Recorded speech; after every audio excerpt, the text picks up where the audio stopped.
Hello નમસ્કાર સરળ F વતી હું રામભાઈ તમારું સ્વાગત કરું. લઈએ કપાસની તમામ બાબતની માહિતી. તે પહેલા જે ખેડૂત મિત્રો નવા ચેનલને સબસ્ક્રાઇબ અવશ્ય કરે જેથી તમને રોજે રોજ નવી માહિતી નવી અપડેટ છે કંઈક ને કંઈક મળતી રહે. બીજા ખેડૂતોના ભાગ તમે શેર કરી શકો છો વોટ્સઅપ ગ્રુપ અને ફેસબુક પેજ દ્વારા, અને ભાગને લાઈક અવશ્ય કરો જેથી અમને પ્રોત્સાહન મળતું રહે તમારા તરફથી.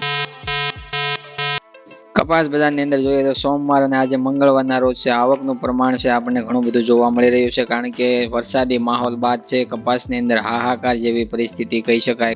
700-800 રૂપિયાથી લઈ અને 1000-1100 રૂપિયાની વચ્ચે છે કપાસના ભાવ છે. વરસાદી માહોલ બાદ જે પલ્લી ગયેલો ઉગી ગયેલો કપાસ છે એના જોવા મળી રહ્યા છે. અને જોઈએ તો ઘણા બધા અમુક એવા વિસ્તારોની કોમેન્ટો પણ આવે છે અને અમને એવા ન્યૂઝ પણ મળે છે કે જ્યાં 600 રૂપિયાથી પણ માગણી છે ખેડૂતોના કપાસની થઈ રહી છે. તો એમાં કદાચ પેશીનો ભાગ છે વધારે હોઈ શકે, પણ પેશી હોય અથવા તો અન્ય કલર ક્વોલિટી ડેમેજ થવી અથવા તો કોઈ પણ નુકસાન છે કુદરતી છે અને ખેડૂતોના હાથમાં છે. અત્યારે જોઈએ તો મજૂરી ચૂકવ્યા બાદ કાંઈ ન રહી શકે એવી આપણે હાલ પરિસ્થિતિ જોઈ રહ્યા છીએ, કારણ કે 300 થી 350-400 રૂપિયા સુધી પ્રતિ મણ 20 કિલો કપાસ વીણવા અથવા તો જે ખેતર જમીનમાંથી કલેક્ટ કરવા માટે જ્યારે મજૂરી ચૂકવવી પડતી હોય છે, તો ખેડૂતોને એવો કપાસ 700 થી 800 અથવા તો 600 રૂપિયામાં જ્યારે ખેડૂતો પાસેથી વેપારીઓ ખરીદી કરે છે, જ્યારે ખેડૂતો પાછળ કેટલું વધે તે તમે સમજી શકો છો. અને આ જે કુદરતી 1500 રૂપિયા કે 1600 રૂપિયાના ભાવનો કપાસ હતો એ ખેડૂતોનો એક અઠવાડિક માવઠાના કારણે છે અડધો કપાસ અને અડધો ભાવ છે રહી ગયો છે. અને ખેડૂતો પાસે હાલ અત્યારે જોઈએ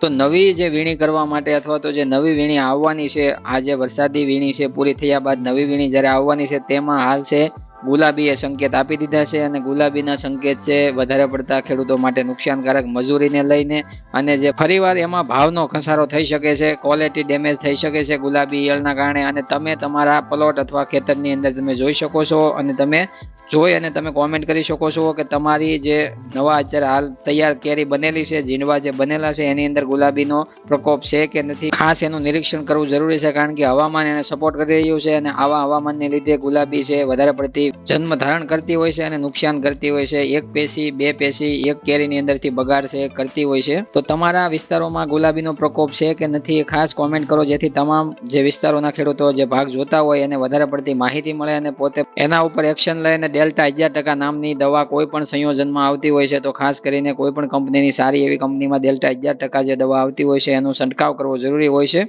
એનાથી ઈયળ અને ઈયળના ઈંડા અને સફેદ વ્હાઇટ ફ્લાય આપણે જે કહીએ સફેદ માખી એનો પણ છે નાશ થતો હોય છે. એટલા માટે સસ્તી અને સારી દવા અને આ નુકસાનીવાળા વર્ષની અંદર ખેડૂતો માટે ફાયદાકારક આ જ દવા બની રહે એવું હાલ અમારું માનવું છે.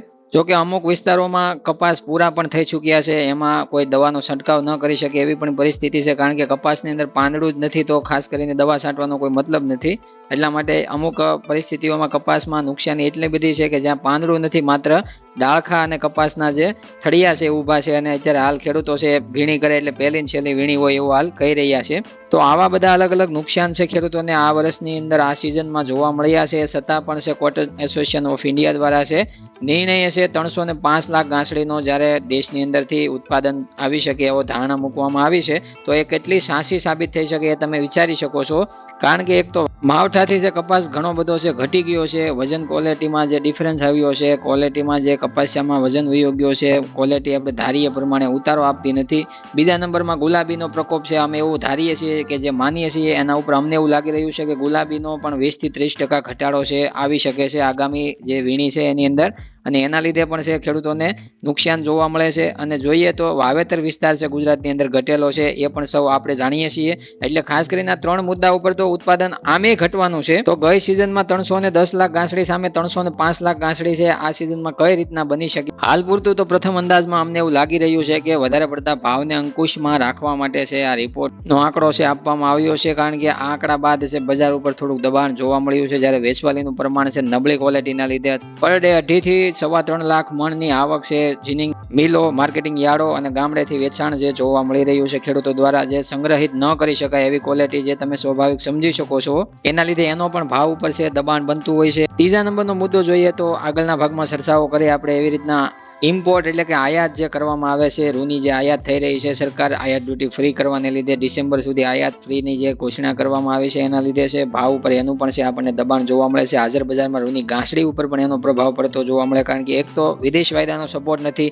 બીજા નંબરમાં ઇમ્પોર્ટ ભારતમાં કરવામાં આવે છે, અને માવઠાની ક્વોલિટી ડેમેજના લીધે પણ હાજર બજારમાં આપણી રૂની ગાંસડી છે થોડીક વીક તૈયાર થતી હોય છે, એના લીધે પણ ભાવ ઉપર એનું દબાણ જોવા મળતું હોય છે.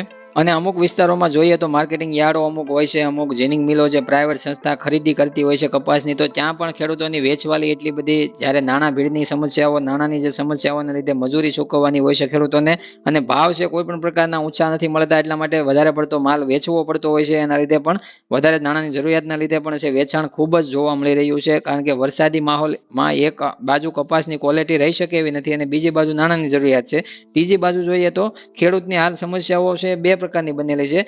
જો ખેડૂતો નાણાં ન છૂટા કરે તો મજૂરી ન દઈ શકે, અને મજૂરી ન દઈ શકે તો નવી સિઝન લેવા માટે અથવા તો નવું કાંઈ પણ કાર્ય કરવા માટે મજૂરની તંગી થતી હોય છે. તો આવા માહોલમાં ખેડૂતો પાસે જ્યારે કોઈ જ રસ્તો નથી ભાવ લેવા માટે અથવા તો મજબૂત ટક્કર લેવા માટે, ભાવની બસ્યો નથી, કોઈ પણ રસ્તો એવો નથી બસ્યો કે જે રસ્તે ચાલે તો એને વધારે ભાવ મળી જાય અથવા તો ટૂંકા ટાઈમમાં એને નાણાં છૂટા થઈ જાય. આવા ટાઈમે છે ખેડૂતોની પાસે સરકારને ખાસ ઊભું રહેવાનું હોય તો ગવર્મેન્ટ દ્વારા છે CCI ટેકાના ભાવે કહેતા કે MSP રેટ ઉપર છે 1 નવેમ્બરથી ખરીદીની શરૂઆત કરી અને ભાવને સમર્થન એટલે કે ટેકો આપવા માટે, ભાવને એટલા માટે ટેકોને સમર્થન મળે કે CCI દ્વારા જ્યારે કોઈ પણ ક્વોલિટીની ખરીદી કરવામાં આવે તો આખો મહિનો નવેમ્બર મહિના દરમિયાન છે CCI ની ખરીદી ચાલુ રહે, અને વધારે પડતા પ્રાઇવેટ જીનિંગ મિલો અથવા તો પ્રાઇવેટ જે વેપારીઓ છે, પ્રાઇવેટ બોકરો છે, એ જે ખરીદી કરે છે એ થોડા ઊંચા ભાવ આપીને પોતાને માલ છે કન્ઝપ્શન કરવા માટે અથવા તો ખેડૂતોની જે લાચારીનો ફાયદો અથવા તો ખેડૂતોની જે અત્યારે હાલ જરૂરિયાતનો ફાયદો ન ઉઠાવી શકે માટે ભાવ છે પૂરતા આપી શકે અને CCI નો એને ટેકો મળી રહે. જે પણ ખેડૂતો CCI માં કપાસ નાખતા હોય છે એને CCI માં છે સારા ભાવ મળી રહે અને એના માલનો ભરાવો ન થાય, એટલા માટે નવેમ્બર મહિના દરમિયાન છે આ ક્વોલિટી ખરાબ હતી તો આ ક્વોલિટી વધારે પડતી છે પ્રાઇવેટ જીનિંગ મિલોમાં પણ છે વેચાણ થાત તો એનો ભાવ પણ ઊંચો ખેડૂતોને મળત, એટલે બંને તરફથી છે ટેકો ખેડૂતોને મળત, નાણાંના જરૂરિયાત પ્રમાણે નાણાં છૂટા પણ થાત અને બીજા નંબરમાં ભાવ છે મજબૂત મક્કમતાથી છે થોડોક મળી શકત. પણ ગુજરાતમાં CCI આવે છે નવેમ્બર મહિના દરમિયાન ક્યાંય જોવા ન મળે અને હવે ચર્ચાઓ થઈ રહી છે, તો ડિસેમ્બર મહિનાની આગલા ભાગમાં આપણે ચર્ચા કરીએ ડિસેમ્બરમાં તમને જોવા મળી જશે, કારણ કે જ્યારે ખરાબ ક્વોલિટી છે જતી રહેશે માર્કેટમાંથી, ખેડૂતો ધોવાઈ ગયા છે અને કપાસ સુકાઈ ગયો છે, એટલે CCI ખરીદી કરવા મળશે, એટલે તમારે માની લેવાનું કે ખેડૂતોને સરકારે ટેકો આપી દીધો છે.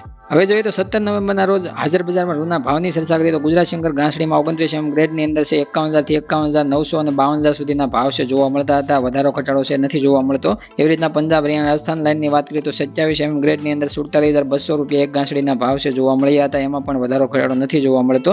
28 ગ્રેડની અંદર મધ્યપ્રદેશ MP લાઇનમાં 50,400 રૂપિયાના ભાવ એક ઘાસડીના જોવા મળ્યા હતા, એમાં પણ વધારો ઘટાડો નથી જોવા મળતો. કર્ણાટક તામિલનાડુમાં 75,900 રૂપિયાના ભાવ એક ઘાસડીના 35 ગ્રેડમાં જોવા મળ્યા, જેમાં 300 રૂપિયાનો ઘટાડા સાથે આપણને ભાવ જોવા મળે છે.